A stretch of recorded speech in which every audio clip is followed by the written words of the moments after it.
So it's great to end very cheerfully. Nothing I talk about ever does. A few weeks ago I was talking about human trafficking between China and the UK, and thoroughly depressed a bunch of people in Chatham House. But this harsh repression is not going to help. It never has worked.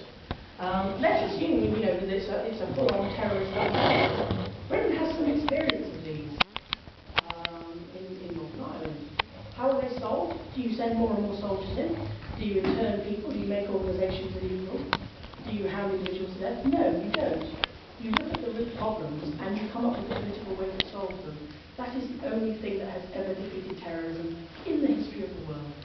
And this country, of all people, should know that. And, it's a useful experience if anyone should want to borrow it. But they're even going back to people who were involved in Gupta more than 10 years ago and re-arresting them just because they're the kind of people who might have caused trouble. There's no real evidence against them. They actually arrested so many people they ran out of cells in Urumqi and had to move detainees out around the province. And there have been some excellent custody of people moved out. There's, again, a good account on Radio Free Asia of one of them. That the family were given this guy's body back, but then there was this unseemly to and fro with the police because the police wanted them to bury him straight away. And they said he died of a heart attack, which might be true, but he died of a heart attack after they beat the living daylights out of him, which was only too evident from the state of the body, which his family saw. But the deal was, okay, you don't get it back at all, or you get it back and you bury him today, basically you don't talk to anyone about it. This was a feature of Tibet last year too. They were very, very afraid in Tibet of pictures of dead bodies who had clearly been tortured or shot getting out of Tibet, and they went to incredible lengths to make sure that that didn't happen in some cases I know about. So there's that aggravated use. Religious controls, and these religious controls, they don't apply to all Muslims in China. They don't apply to away Muslims, they're absolutely fine. But getting the Friday sermon prayer through is just, it's not a huge thing, but it's an irritant, and it says, we don't trust you. It's a key thing for any observant Muslim. They don't allow boys under 18 to participate in the services of mosques. Actually, in Mao's China, that was true of all religions, but again, every other faith now, including plain Muslims, can do that. And I was at the Grand Mosque in Sheehan last year, and I saw kids from around 12 up going in with their dads. And it's no problem at all anywhere else, but it's not allowed in Urumqi especially, but also in Kashgar this summer. And of course, they shut the mosques for a couple of weeks after the unrest, which was extremely problematic. And just systematic disadvantage in education, in economic opportunities as well. When I saw the strike card and I saw those reports, it was a couple of weeks ago they launched that, my heart just really sank even further because anything could be going on there now. It's probably got worse and we won't ever hear about it until it's all too late basically. But the worst thing about it is I think that they are now, the Chinese authorities are so scared of what Han Chinese residents want and their fears and demands that they are completely ignoring weak grievances, and they are real. You can see from the inequality that I've talked about. They are not going to be interested, certainly in any major economic distribution, because if Han Chinese lose out, that's obviously the last thing they're going to do. So I think the upshot of this summer's events is they are further away than ever before from taking weaker grievances seriously and doing anything to solve them. And if they really wanted stability and peace and ethnic friendship and not to have any terrorism erupting out of that province, that's what they ought to be doing. But unfortunately at the moment they are marching quite fast in the other direction. That's enough from me. I'm happy to take questions, tirades, personal views, anything you like.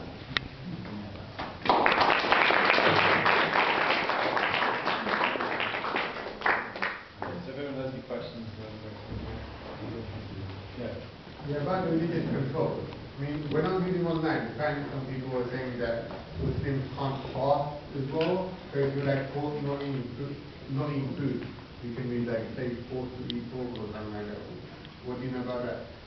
I do know that the Chinese authorities have prevented me from observing Ramadan several different years. In fact, they sometimes launch crackdowns in Ramadan. I don't know if forcing people to eat pork, although you never know what goes on in detention centres. I mean, the dreadful things they do just ordinary criminals sometimes that you kind of accidentally hear about. I wouldn't rule it out, but certainly, preventing people from observing Ramadan has been quite a common feature. And I don't know if they do it out of ignorance because they just don't get how important that is, or if it's deliberate provocation, but it definitely happens.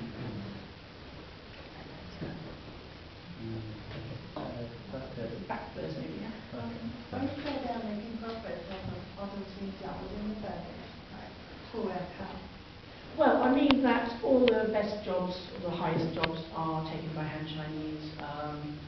Whether they're in government, state-owned enterprises, in the military, there is a glass ceiling for Uyghurs, and very few get up above that. But also, the incentives that were given to Han Chinese to go and move there, tax breaks if you went to open a small business. This is how the major Han in-migration to places like Tibet, Xinjiang, and Mongolia got going in the 80s and 90s. So you're actually giving people a substantial material incentive sometimes. I mean, Tibet sometimes, if you went and started a business there and you had Chinese, you had a 5-year tax holiday to start up with. And so it's difficult for locals who are trying to run restaurants and hotels and giant businesses to compete with that. So that's the kind of thing I mean, getting the better jobs, but also actual incentives to go live there. So the Chinese government definitely investing more in that province than the other Han Chinese get profit from. So yeah. Well, I mean, the government gets a lot of oil and gas out of there.